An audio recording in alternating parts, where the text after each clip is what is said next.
Hello everyone. As the title to this video suggests, this is something I never thought I would ever do. And that is speak in the defense of Marilyn Manson. Now, just before the record, I don't really like Marilyn Manson that much. Don't really know him as a person, because it's a character that he portrays.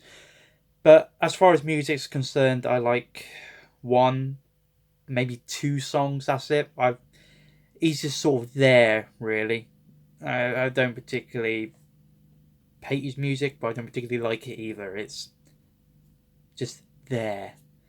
Um, but yeah, in case you haven't heard, Marilyn Manson is in the news again, facing allegations. Contentious American election. Green Day are making albums again. And Marilyn Manson's in the news again, facing allegations for something.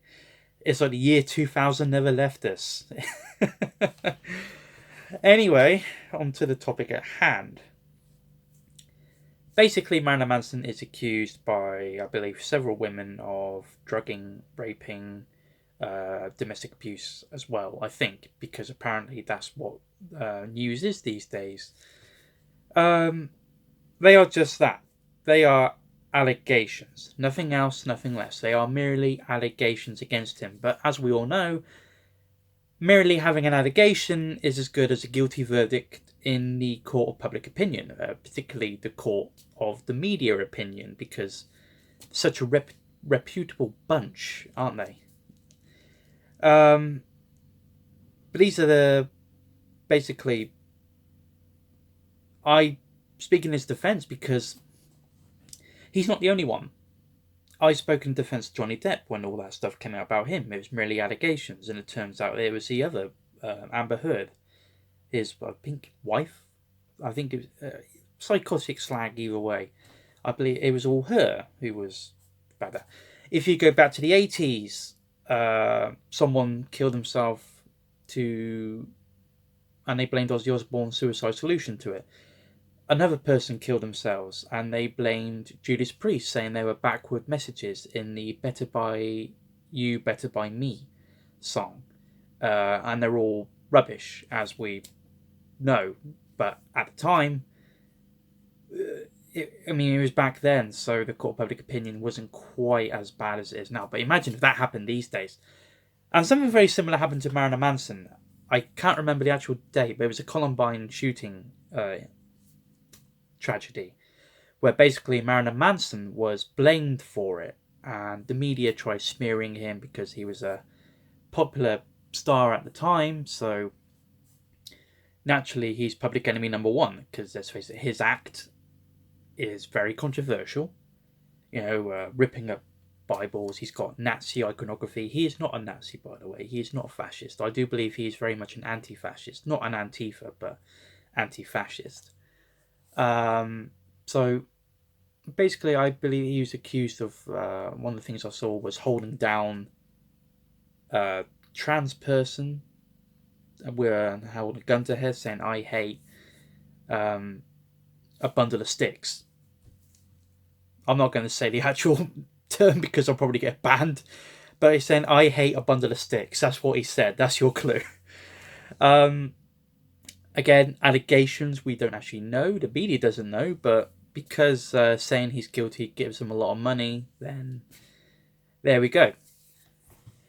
But, this is the same media who, when Cardi B, who for some reason is allowed to exist in the music world, comes out and says, yes, I did drug and rob men. There's cricket noises, I've heard less crickets at a Seth Rogen comedy film.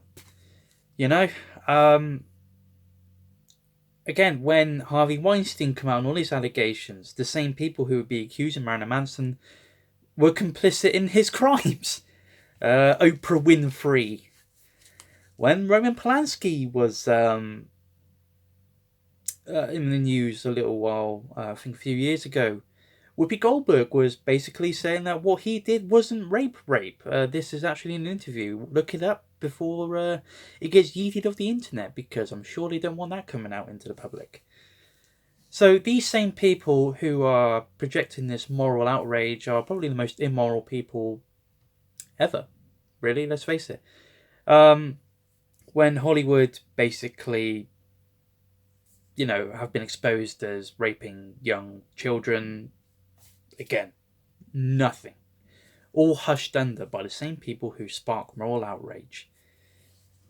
This is, as we know, is unfortunately a norm at the minute. If you look over here in England, a comedian, Jim Davison, not everyone's cup of tea. I like him, but that's because he just doesn't care and he offends everyone on the planet. Which, to be fair, yeah, I can get behind that. He was accused by a girl. This was in the wake of the Jimmy Savile revelations. My uncle, by the way, basically said his funeral was on the telly and he was in a pub. And my uncle literally said in front of this is before the allegations come out. Everyone's mourning Savile as this national hero. My uncle basically says right out in the middle of the pub, in the middle of the procession, saying that he was a paedophile. My uncle don't care. Anyway, moving on. But yeah, so basically he was accused of raping this woman, taking him back and doing all this stuff. It was bullshit. As we all know, most of these allegations are now, and we will talk about that in a moment.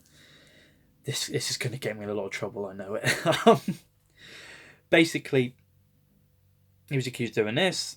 Several other comedians and entertainers and other public figures from the time were accused of doing this as well. They were all found innocent. But the worst thing about all of this is it's good they're found innocent. It was bad that they were put there in the first place. But what the worst thing about it is that the people who were accusing them of doing these things get away with it. Nothing happens to them. They can just... They probably got a lot of money for it to put their story in the paper, and yet they face no punishment, That's why I've always said there'll never be any true justice in this world until the actual people making the laws are put behind bars themselves. So that's what happened over here. It's exactly the same thing happened with Johnny Depp. Many other people, in the last 5-6 years alone, people have come out and said, oh, he's accused of this, he's accused. Look at Trump. All the bullshit that followed him. Even now, that he's living rent-free in their brains. They just can't get rid of it. Look at Tom Brady. In the Super Bowl this weekend. I'm not going to watch it because the NFL is an anti-white establishment and I can't be bothered with it. But basically, because he had a Make America Great Again hat in 2015, I believe, he was accused of being a Trump supporter. And he was facing questions the other day about his friendship with him, as if it's something wrong. And they were accusing him, basically, why is it okay for a white person to have political things? Why are they allowed to express themselves, yet black people aren't? Forgetting that, Black Lives Matter has been involved in a 6-month riot. And they've been allowed to have someone called Colin Kaepernick sprout his political BS for the last, 2-3 years. Whilst conveniently forgetting the fact that he was abandoned by his family and he was raised by white people. But we won't go into that, will we, Colin? Anyway, so that's pretty much all I've gone to, and I just want to make this point to female kind of the very limited audience I've got. I expect to know. I only know one who's a female. That's one more than I was expecting, let's face it. Thank you, Hailstorm. But nothing is more harmful to female kind than feminism. And nothing is more harmful to legitimate rape and sexual assault victims than these people who are using false allegations for political leverage to basically destroy innocent people's lives. So call it out wherever you see it, because one day it might be you. Okay? Thank you for watching. this is probably going to be the most controversial video I'm going to make to this point, but believe me, we've got some doozies coming up in the pipeline. Soon as my wrist doesn't hurt every single time I try and type something, it will be out there. But stay tuned, take care of yourself, and above all, watch what you say on the internet, because the purge is coming, or it is indeed here. So, see you all in the next video, everyone. See you for later.